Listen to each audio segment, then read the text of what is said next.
ఇంకో పక్క నేరస్తులు చేసే వాళ్ళు కూడా కొంచెం అది తగ్గుతుంది, తగ్గుముఖం పట్టాలి, మిమ్మల్ని ఎవరు కూడా వదిలిపెట్టారని చెప్పడానికి చాలా క్లియర్గా ఇవన్నీ కూడా చెప్తున్నాం. ఇప్పుడు రాష్ట్రంలోనే మీరు అందరూ చూసారండి, రాష్ట్రం మొత్తం మీద సీసీ కెమెరాలు మేము 1,00,000 టార్గెట్ పెట్టుకున్నాం. 1,00,000 టార్గెట్కి దిశగా ముందుకెళ్తున్నాం. హార్డ్లీ ఇంకో 20-30% కనుక అది క్లియర్ అవుతుంది. నెక్స్ట్ ఈగల ద్వారా మన గాంజాని కూడా అరికట్టేదానికి ఈగలు కూడా చాలా ఎఫెక్టివ్గా పనిచేస్తుంది. మీరు ఈ మధ్యకాలంలో చూస్తే ఈగల్ కల్టివేషన్ తగ్గింది. మనకి ఒరిస్సా అటువైపు నుంచి వస్తుందంటే రీసెంట్గా ఒక చిన్న మీటింగ్ యాక్చువల్గా పోస్ట్పోన్ అయింది. మళ్ళీ రీసెంట్గా ఈ వీక్లో మన డీసీపీ గారు కూడా మీటింగ్ అటెండ్ అవుతారు. ఒరిస్సా అండ్ పోలీస్ అండ్ మన పోలీస్ కలిపి ఒక coordination meeting. At the same time మీ అందరికీ కూడా ఒక విన్నపం, యోగా డే కూడా June 21 యోగా డే కూడా జరుగుతోంది. ఆ రోజు గౌరవ ప్రధానమంత్రి మోడీ గారు కూడా విశాఖపట్నం వస్తున్నారు. దానికి ప్రతి ఒక్క నెల రోజుల ప్రోగ్రామ్స్ కూడా ఇచ్చున్నాం.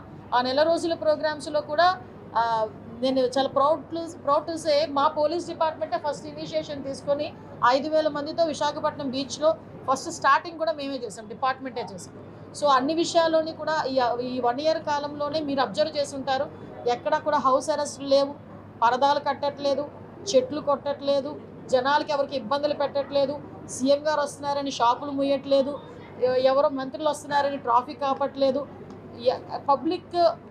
పబ్లిక్ రిలేటెడ్కే మేము మెయిన్ ప్రాధాన్యత ఇచ్చి వాళ్ళ భద్రతే ధ్యేయంగా ఈరోజు మేము పనిచేసుకుంటున్నాం. దీనికి ప్రజాప్రతినిధులు ఎస్పెషల్లీ పోలీస్ డిపార్ట్మెంట్ అందరూ కూడా సహకరిస్తున్నారు.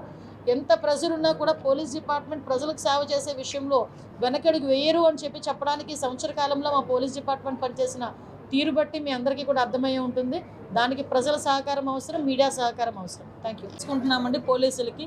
అంటే ఇది 24/7 జాబ్. ఇది పోలీస్ డిపార్ట్మెంట్ అన్న, మెడికల్ డిపార్ట్మెంట్ అని 24/7 జాబ్ ఇది. కానీ వాళ్ళకి కూడా రెస్ట్ ఉండాలి, వాళ్ళకి కూడా ఆ ఫ్రీనెస్ ఉండాలి. మీరు అబ్జర్వ్ చేశారో లేదో, ఈ పోలీస్ స్టేషన్ చూసి ఆలోచించండి ఒకసారి. ఒక యోగా రూమ్ ఉంది, ఒక జిమ్ రూమ్ ఉంది. అంటే వాళ్ళు వర్క్లో కూడా ఒక రిలాక్సేషన్ తీసుకోవచ్చు. అట్ ద సేమ్ టైం వాళ్ళు కూడా సెలవులు ఇచ్చే విషయంలోని కూడా ఎక్కడా కూడా ఇబ్బంది లేకుండానే మేము చూసుకుంటాం.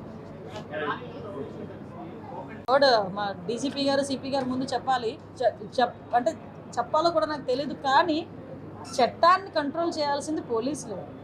చట్టాన్ని పోలీసులు చేతిలోకి తీసుకోవడం ఏంటి? విషయం ఏంటంటే ఒకటండి, నాకు అర్థం కానిది ఏంటంటే, తప్పు చేసినోడికి కులం ఏంటి, మతం ఏంటి, అదొక్కటి చెప్పండి.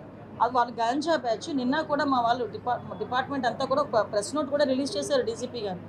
అసలు వాళ్ళ మీద ఎన్ని రౌడీ షీట్స్ ఉన్నాయి, అసలు తెనాల్లోని నాకే కాదండి, మీకు కూడా ఒక సోషల్ రెస్పాన్సిబిలిటీ ఉంది, ఒక విలేకరులుగా మీకు కూడా. ఒక్కసారి తెనాల్లో వాళ్ళ తాలూకా నేచర్ ఏంటి, వాళ్ళ తాలూకా బ్యాక్గ్రౌండ్ ఏంటి అన్నది ఒకసారి చెక్ చేయండి.